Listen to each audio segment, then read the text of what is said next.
COR a level 48 element, fiery. Yesterday the rain poured down onto the street, as if the earth was feeling what I was feeling. I bit my lip and threw my head back to stare at the blinding white clouds. The rain could disguise my tears. No one wanted to see me cry, it would stain my cheeks and make my eyes red and terrible. I wasn't wearing a jacket or even a sweater, but I didn't care. It's not like the clothes I was wearing, a too big extra uniform from the Lost and Found, meant anything to me anyway. My hair was pressed flat, black and heavy with rain. Kid. Damn it. Hey, come here. I turned around, shuddering to think that my father had returned. My father, who had not come back in 5 years and left my mother and me, my mother 39, and me 8. But it wasn't. It was a man standing in his open doorway, in pajamas, waving a newspaper in one hand and a can of some drink in the other. I walked over carefully, glancing suspiciously at the can. IPA. My father's initials, Ian Prince Adams. And India Pale Ale. Which my father couldn't get enough of. The man shoves the newspaper towards me, into the rain. I reach forward, but when I see the ink running down the paper, I freeze. Take it, ordered the man, thrusting it towards me. Take it. I blinked, shivering, and took the paper. I looked at it, not bothering to read the headlines. Have you seen it? No, sir, I said. I don't receive the newspaper. He grunted, went back inside, and slammed the door. Before it closed completely, I saw him shake one last drop of IPA into his mouth and toss it into a trash can. The trash can is full to the top with cans. I looked at the headlines as I continued walking home. The smudged ink made it hard to see, but I was finally able to make out the words, "Glitch found in San Francisco, California." A glitch, I wondered. Glitches happen all the time in technology, but do they mean on Terra? That's never happened, such a high-tech game as this is. I shook my head, laughing to myself.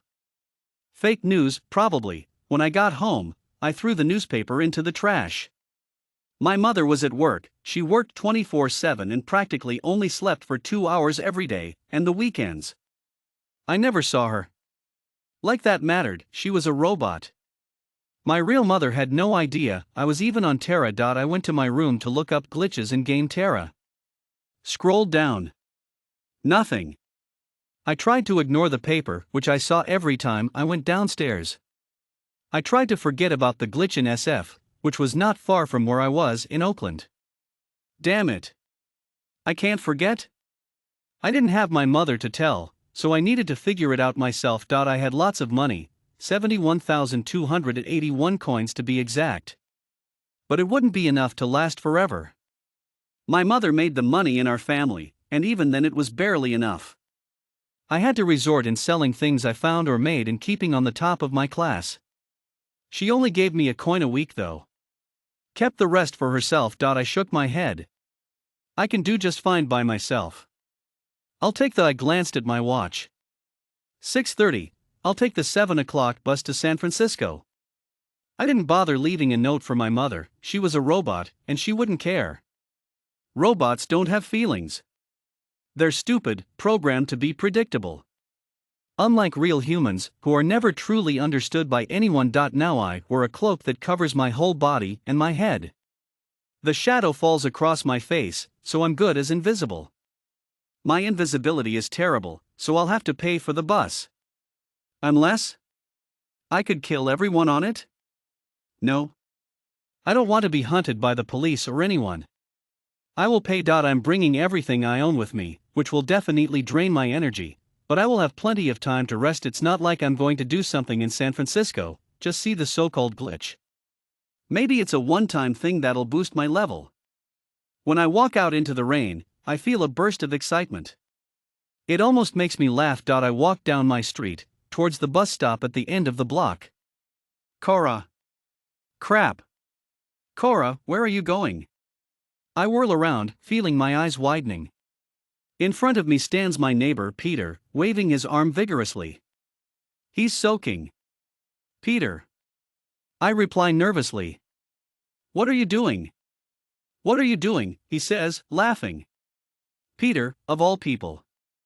First of all, he's a real guy and my real freaking neighbor, and my classmate, and he's had a crush on me for freaking ever. I ignore him, turning back around and looking at my watch. 6:43, Correa, he whines. I hear his feet pattering against the concrete, in sync with the rain. I don't have time for this. I walk faster, using my weak invisibility at full power. It'll keep me all the way covered for an hour, at least. Which will be more than enough time to lose Peter. I feel a bit guilty, but he knows I'm not interested in him after the countless times I've rejected him. He knows, but he keeps pushing. Heartbreak will be the end of him. He's desperate. I arrive at the bus stop and can't hear his footsteps anymore. Finally, I whisper under my breath.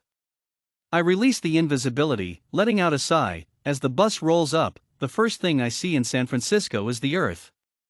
Of course, the Earth, it's everywhere and it'd be impossible not to see it. And then I see the cars, the people, the roads. I can see everything. Having the element of fire isn't useful at all, and sometimes I think about restarting the whole game just to have something better like air. If I had air or earth or water, I would be able to fly. Which would be nice. Air is the best element, of course, because you can fly, but also those with the element of air have the best invisibility. Fire is good in battle, but air, water, and earth can all put it out. Are you getting off? The sharp voice of the bus driver snaps me out of my fantasies. I nod and step off the bus. And then I see it, the glitch. It looks just like static, hovering right in front of me. I reach out, but before my hand makes contact with it, I hear my name being called. Cora, it's a familiar voice, one that I know well but hardly ever hear. It's my mother's voice. I turn around quickly to see her, my mother, and behind her are a group of at least a dozen soldiers. And next to her is a mage. My mother wears a pink t-shirt and jeans. She's scowling, her arms are crossed. How does she know I'm here? What? Why does she have soldiers and a mage? She reads my mind. You didn't know? I thought you would have figured out that I'm not working to desperately gain money. I have all the money I need. What? I say, surprised. I would have never thought that she had lots of money, or even enough money, and I shake my head. What are you talking about? My mother laughs. You can't escape me, darling Cora. You'd have to go into the glitch, and you're not going to do that. It could destroy your whole computer. It would, probably. She takes a step forward and her group follows. She reaches her hand out. Come back. Don't think you're not in trouble, but I wouldn't hurt you, Cora. Everything in her voice and her face tells me that she would. She'd hurt me.